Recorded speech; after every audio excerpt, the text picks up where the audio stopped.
Kapolri Jenderal Listio Sigit Prabowo menerangkan bahwa Aibda M, anggota Polri yang terlibat dalam kasus jual beli ginjal internasional akan ditindak pidana.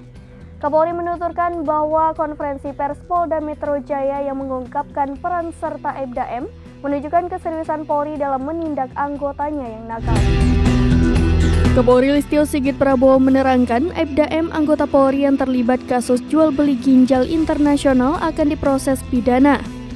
Kapolri menuturkan konferensi pers Polda Metro Jaya yang mengungkapkan peran serta Aibda M menunjukkan keseriusan Polri menindak anggotanya yang nakal itu. Kapolri memastikan bahwa semua oknum Polri yang terlibat dalam kasus ini akan segera ditindak tegas. Tim gabungan dari Polda Metro Jaya dan Mabes Polri menangkap 12 tersangka sindikat jual beli ginjal jaringan internasional. Direktur Reserse Kriminal Umum Polda Metro Jaya, Kombes Hengki Haryadi mengatakan 12 orang tersebut menjual ginjal ke Kamboja.